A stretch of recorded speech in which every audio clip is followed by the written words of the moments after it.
Welcome to News at 7 on ASO Television. I am Rosemary Kokotega. The headlines. President Tinubu reaffirms Nigeria's commitment to global road safety at UN high-level meeting. FCT administration rejects Abuja ADC's land-grabbing allegation, demands public apology. Federal government dismisses 80 trillion naira borrowing claims. And Central Bank of Nigeria retains interest rate at 26.5%, raises concerns over heightened global uncertainties. President Bola Tinubu has directed the Corps Marshal of the Federal Road Safety Corps, Shehu Mohammed, to lead Nigeria's delegation to the United Nations high-level meeting on road safety in New York. Representing the President, the Corps Marshal reaffirmed Nigeria's commitment to reducing road traffic deaths through stronger road safety policies, technology-driven enforcement, and improved emergency response. And reinforce evidence-based road safety management through the National Crash Reporting Information System, NACRIS, while enhancing post-crash care with a state-of-the-art National Emergency Call Center and a 24-hour ambulance service to ensure prompt response to crash. Nigeria also launched Nigeria Road Assessment Program, Nigeria RAP, in partnership with International Road Safety Assessment Program, IRAP, to advance the safe system approach and improve road infrastructure safety. Nigeria is equally privileged to host the Secretariat of the African Association of Road Safety Lead Agencies, ASLA, providing a platform for continental collaboration, knowledge exchange and sharing, and institutional strengthening among African road safety institutions. In line with our commitment to sustainable mobility, Nigeria is implementing the presidential initiative on compressed natural gas and electric vehicles, while developing robust safety standards for heavy goods vehicles and emerging transport technologies. While Nigeria has recorded significant progress, important gaps remain, particularly in intelligent enforcement technologies, road infrastructure, safety assessment, and institutional capacity development. Nigeria, therefore, calls upon the international community to strengthen technical cooperation, facilitate technology. He also highlighted Nigeria's leadership in Africa through the Nigeria Roads Assessment Program and called for greater international cooperation to achieve the UN target of halving road traffic deaths and injuries by 2030. Guided by Marrakesh Declaration 2025, Nigeria remains resolute in accelerating the implementation of the Global Plan for the Decade of Action for Road Safety 2021-2030. Deeply concerned by the findings of the WHO Global Status Report on Road Safety, which identified Africa as the region with the highest road safety fatality rate, Nigeria has reinvigorated the implementation of the Nigerian Road Safety Strategy 2021-2030. This whole government multi-sectoral strategy enjoys the full support of the federal government and is coordinated through the National Road Safety Advisory Council, chaired by the Vice President of the Federal Republic of Nigeria. The meeting is expected to adopt a declaration to accelerate global road safety efforts. The Federal Capital Territory Administration, the FCTA, through its Department of Development Control, has dismissed allegations by the Abuja Electricity Distribution Company, AEDC, accusing its officials of unlawfully encroaching on the C2 Maitama substation. The department described the claims as false, malicious, and an attempt to discredit its personnel carrying out their statutory responsibilities. According to a statement issued by the acting director of the department, Bashir Madaki Sanusi, officials were responding to a complaint from a lawful land allottee with a valid certificate of occupancy who alleged that access to his property had been obstructed. The department said its team, accompanied by surveyors, visited the site to verify the land boundaries and establish beacons to determine whether any encroachment had occurred. The department maintains that no electricity infrastructure was tampered with during the exercise, insisting that power supply remained uninterrupted when its officials left the area. It also claimed that AED's officials invited its teams for a meeting after the inspection but failed to honor the appointment despite the team waiting for several hours. FCTA further accused AEDC of attempting to blackmail and intimidate its staff through what it described as a defamatory public announcement. The department stressed it would not be deterred from enforcing development control regulations and advised AEDC to present any land ownership claims through the appropriate legal and administrative channels. The department demanded that AEDC withdraw the publication from all platforms and issue an unreserved public apology to the department and the affected officials. It warned that failure to comply would leave it with no option but to seek legal redress for alleged defamation. Farmers in the Federal Capital Territory, FCT, under the auspices of All Farmers Association of Nigeria, AFAN, FCT chapter, have expressed concern over alleged delay in the release of 6,800 bags of free fertilizer meant for the 2026 wet season farming. The fertilizers were reportedly distributed under the National Agricultural Development Fund's Renewed Hope Farm Input Support Program. Chairman of the association, Dr. Perpetua Okafor, told newsmen the farmers are becoming increasingly agitated as the farming season advances without access to the inputs. According to her, the farmers submitted their names as beneficiaries. However, the fertilizers have not been released despite several visits and calls to the FCT Agriculture and Rural Development Secretariat. Okafor noted that the flag-off of the fertilizer distribution held on June 15, 2026, and she visited the Department of Agri-Services on June 17, 2026, but was told the mandate secretary was not available to sign the release. She said she made repeated calls and sent messages to the mandate secretary without success. Dr. Okafor disclosed that some farmers have resorted to buying fertilizers from the open market to continue their farming activities. The FCT AFAN boss appealed to the relevant authorities to expedite the release of the 6,800 bags of fertilizer to enable the 1,700 beneficiary farmers to benefit from the program as intended. The federal government has dismissed claims in some quarters that President Bola Tinubu's administration borrowed about 80 trillion naira. Minister of Finance and Coordinating Minister of the Economy, Taiwo Oyedele, affirmed that the debt figures being circulated are misleading as they failed to distinguish between actual borrowing, debt revaluation arising from the Naira's depreciation and liabilities inherited from previous administrations. He spoke during an interactive section on the state of the economy at the National Assembly.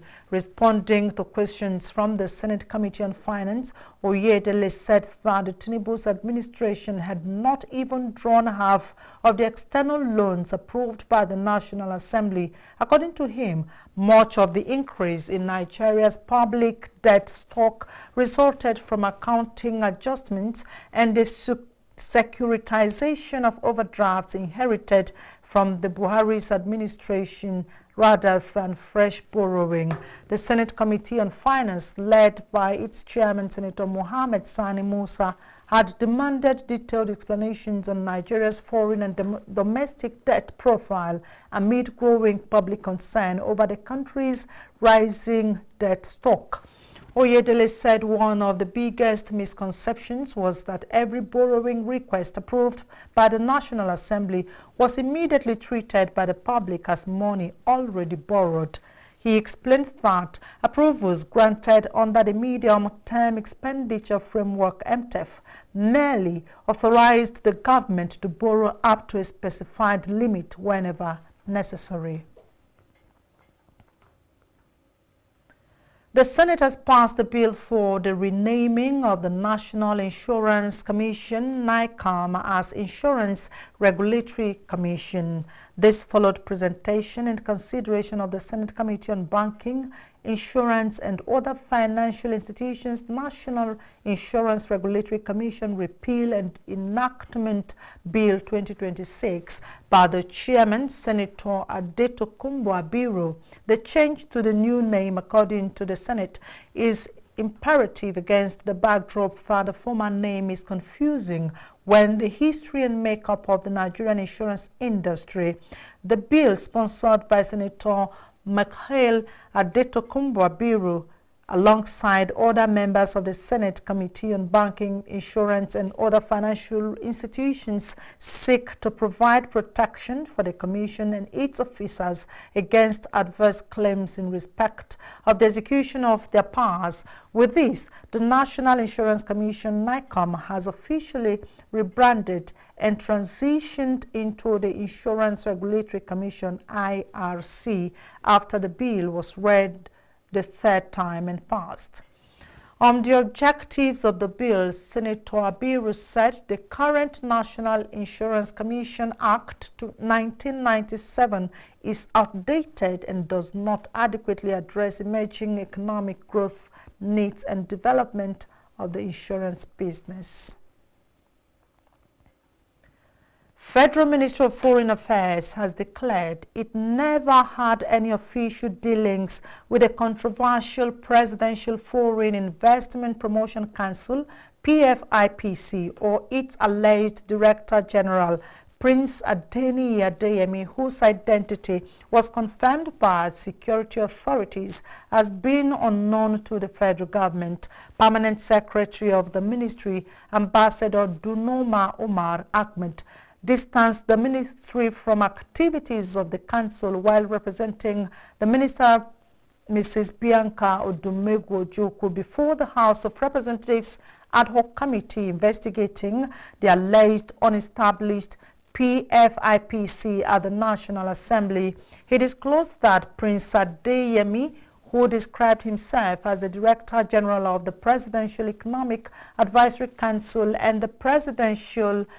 PFIPC, approached the ministry on 3 separate occasions, seeking the ministry's collaboration and endorsement to host a World Investment Summit in Nigeria. However, the ministry declined all 3 requests after carrying out due diligence, citing inconsistencies and discrepancies in the correspondence submitted by the self-acclaimed Director General, as well as concerns over the legitimacy of both the council and its purported leadership. The permanent secretary said apart from the correspondence already submitted to the committee, the ministry has no official records relating to the PFIPC. Chairman of the ad hoc committee, Mr. Yusuf Gagdi, in his response expressed concern over the revelation that the Office of the National Security Advisor had established as far back as November 2025 that the alleged Director General and the purported council were not recognized by the federal government. The committee therefore invited the NSA Malam Nuhu Ribadu to appear before it on Thursday at 12 noon to explain the actions taken by his office after confirming that the PFIPC was not a recognized government institution. The committee also insisted that the Minister of Foreign Affairs, Bianca Odumegwu Ojukwu, must personally appear before the panel to provide further clarification on issues arising from the ministry's submissions.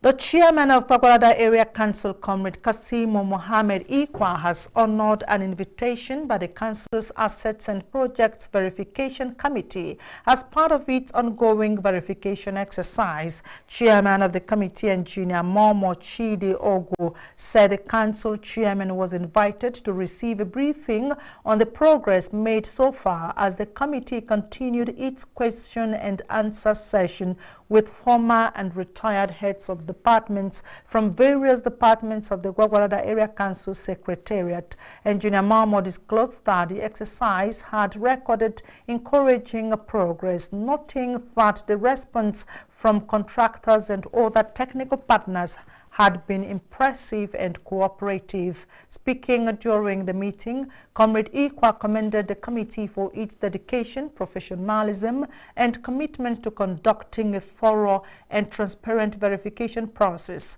He said the seriousness and integrity displayed by the committee had given him confidence in the exercise, adding that several contractors already acknowledged its fairness and credibility. The Gwagwalada Area Council's chairman reaffirmed his administration's commitment to accountability, transparency, and prudent management of public resources. He assured the committee of his continued support and cooperation until the verification exercise is successfully concluded. You're watching ASO Television News at 7. Watch us live on DSTV 392, StarTimes TV 127, Free TV 507 on the UHF band channel 38. Coming on, still in the bulletin after the timeout, Nigeria launches Sustainable Aviation Fuel Program to cut aviation emissions. Stay with us for these and other stories after this timeout. There's no place to hide, and even when you think no one is watching, the energy can swing in an instant. This BB Naija Season 11, everything burns brighter. Only the biggest moves tip the scale, because nothing is given, but everything is for the taking. When the world watches, will you be outshined? Or will you step up and take the spotlight? Big Brother Naija Season 11 starts Sunday, July 26th, showing 24/7 on DSTV Channel 198 and GoTV Channel 49. Headline sponsor, Bet Power.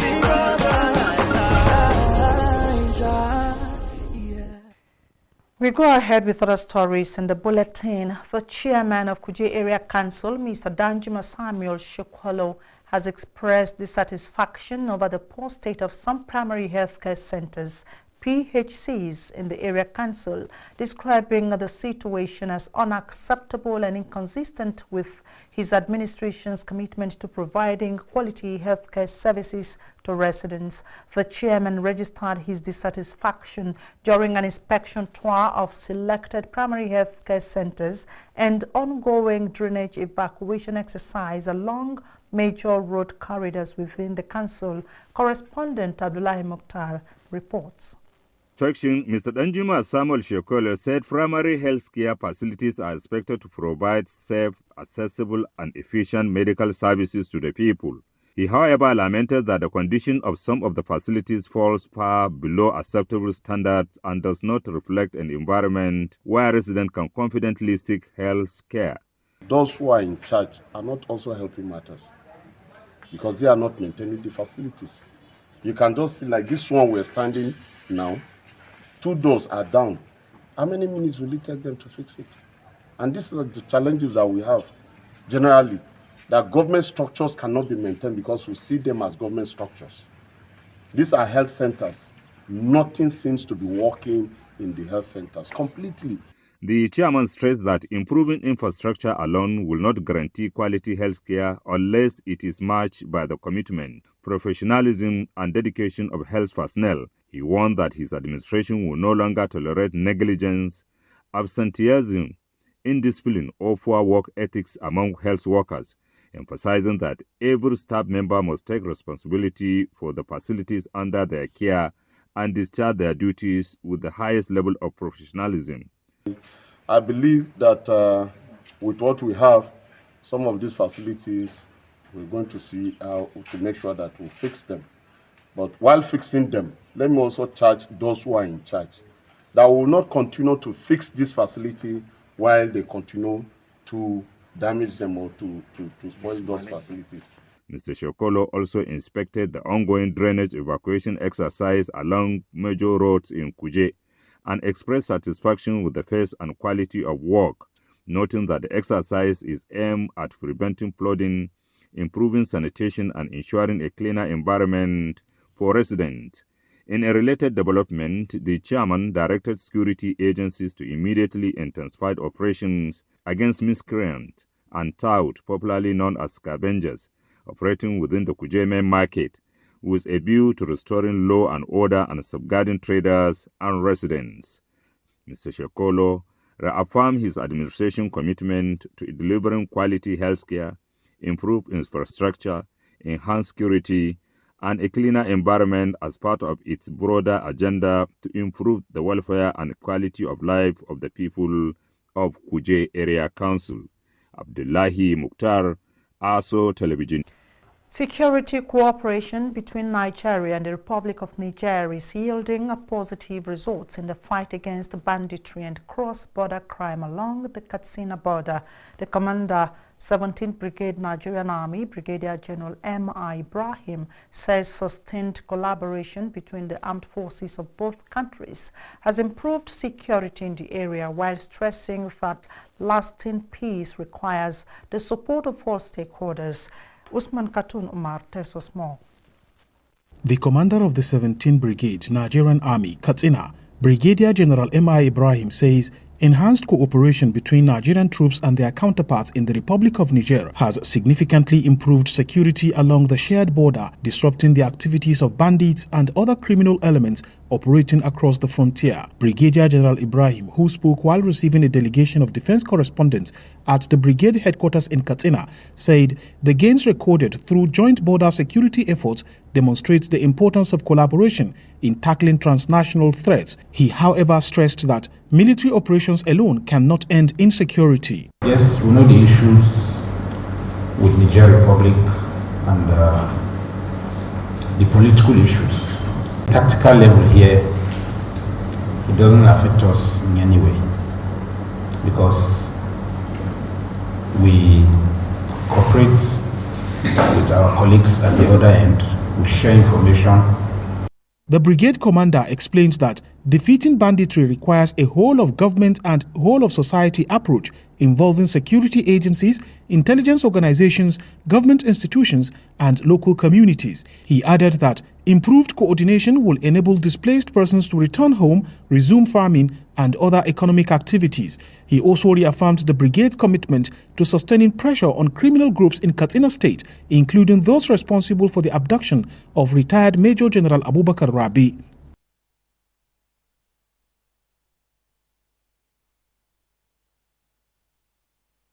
Agencies, local communities, and authorities in neighboring Niger Republic to restore lasting peace across the border region. Usman Katun Umar, ASO Television News. Moral Toad Academy has hosted its 2026 graduation and prize-giving ceremony in a colorful and inspiring atmosphere as students, teachers, parents, and distinguished guests gathered in their number. The event centered on the theme, celebrating success with cultural agility, highlighting the importance of academic excellence alongside respect for cultural diversity in an increasingly interconnected world. Balumi Adeyemi has more on the story. The ceremony featured the graduation of students who successfully completed their academic programs, as well as the presentation of awards to outstanding students who excelled in academics, leadership, sports, and character development. The school principal, Moral Toad Academy, Mrs. Nafisat Dada, congratulated the graduating class for their resilience, dedication, and achievement throughout the academic session. The principal also commended parents and teachers for their unwavering support in nurturing the students into responsible and confident young adults. We also encourage our children to learn our people's languages, other people's languages, participate in cultural events, show curiosity, and check out on one another. African culture, especially Nigerians, as a diverse cultural and tradition makes it the most beautiful in the universe. In short, Nigeria's culture remains the most beautiful in the world. As a parent, our culture ensures us to nurture them, to be of their best behavior. Parents and guidance express pride in the accomplishment of the graduates, describing the occasion as a reward for years of commitment and hard work. So I call upon us as we try to make sure we see our people grow up to achieve success. Try as much as possible to make sure that culture is imbibed in them, and at the same time let them have a curious mind to learn what other people do so that we can make our homes a better place. An occasion like this is very important in the life of every child and every school education. Education is not only about reading, writing, counting, and passing examinations. True education also involves character, confidence, good manners, discipline, communication skills, and a proper understanding. The celebration showcased rich cultural performances with students dressed in traditional attires representing Nigeria's diverse ethnic groups. Through music, dance, drama, and poetry, the graduation and prize-giving ceremony ended with a vote of thanks, group photographs, and celebrations among students, parents, and well-wishers, marking the beginning of a new chapter in the lives of the graduating class. Belumi Adeyemi, ASO Television News. Nigeria has taken a major step towards reducing carbon emissions in the aviation sector with the inauguration of National High-Level Sustainable Aviation Fuel Steering Committee and the launch of an ICAO-supported business implementation study. The initiative unveiled in Abuja by the Nigeria Civil Aviation Authority in collaboration with the International Civil Aviation Organization, the European Union, and the European Union Aviation Safety Agency is aimed at positioning Nigeria as a leading producer of sustainable aviation fuel in Africa. Representing Minister of Aviation and Aerospace Development Festus Keyamo, Director of Air Transport Management Ahmed Tijani Abdullahi said sustainable aviation fuel offers Nigeria an opportunity to cut aviation emissions while attracting investment, creating jobs and boosting energy security. The minister noted that Nigeria's abundant agricultural resources, expanding refining capacity and strategic location provide a strong foundation for developing a viable, sustainable aviation fuel industry. Director General of NCAA, Captain Chris Najomo, described the program as a major milestone in Nigeria's aviation sustainability drive, saying the feasibility study provides a roadmap for commercial SAF production and marks the country's transition from planning to implementation. The newly inaugurated steering committee will coordinate implementation of the program, while the business implementation study will identify commercially viable projects capable of attracting local and international investment. Minister of Education Dr. Maruf Tunji Alausa has commissioned an upgraded digital e-library at the Federal Government College Kano as part of efforts by the federal government to strengthen digital learning and improve educational outcomes across the country. The minister, who spoke during an inspection of key education projects in Kano State, also reaffirmed federal government's commitment to the proposed public-private partnership land swap initiative at the college. Education correspondent Suburat Usman tells us more. Dr. Tunji Alausa said the project, when implemented, will generate resources for provision of better classrooms, hostels, and other critical infrastructure for students. Is to talk about the PPP, the land swap arrangement. We've spoken to the principal. This land swap arrangement will benefit the school. We'll go around now. There's no need keeping so many hectares of land that we're not going to use in 100 years. If we can have partnership to mobilize resources, to expand capacity, improve the physical infrastructure here, we will do it. Let the old students of Kano, FGC Kano, hear this loudly. The government will do what we think will be beneficial to the student. Our goal is not about sentiment, it's not about emotion. It's about giving every Nigerian child the highest quality of education. And we need resources to do that. It's about innovative domestic resource mobilization. At the bilingual school in Ungogo, Dr. Alausa expressed satisfaction with the progress of work, which he said is about 19% complete and expected to be delivered by August 31, 2026, describing the bilingual school initiative as a key intervention in tackling the out-of-school challenge in the country. Bilingual schools are designed to move our marginally and out-of-school children off the street into school. That's a big part of, that's one of the plans of our out-of-school strategy, to continue to move children off the street to in school. And we've been quite successful in the new strategies we've deployed as part of our Nigeria Education Sector Renewal Initiative. In the last 24 months, we've moved over 1 million children out of school back to school. And our goal is, beyond bringing them back to school, is to help retention. Kept at 1.5% into the sector, and coming to 2026 also, where he set aside 30% into the education sector. So you can see we are very happy because with all the intervention we are getting from the federal government, and you see both are committed, both His Excellency the Governor and also the Mr. President of the Federal Republic of Nigeria. But the idea is for them to, the good line outcome. That's what we are after. At Federal Government College Kano, the minister commissioned a renovated digital e-library equipped with solar power and nearly 80 computer workstations. The minister said the federal government will continue to expand access to quality education, strengthen digital learning and modernize infrastructure, while assuring that all policies and partnerships will remain focused on improving opportunities for Nigerian children.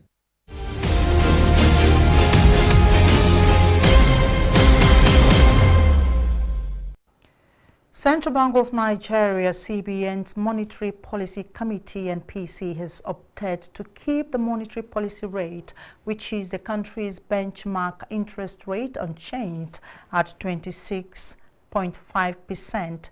CBN reached the decision following the MPC meeting held on Tuesday in Abuja. The committee also retained the cash reserve ratio for deposit money banks at 45% and 16% for merchant banks and 75% for non-TSA public sector deposits. Cardoso said despite the global uncertainties, the Nigerian economy has remained largely resilient to the external shocks. It is the second time the CBN MPC has left the interest rate unchanged this year. And that's it on News at 7. Many thanks for watching. I am Rosemary Ukokotega. Good night.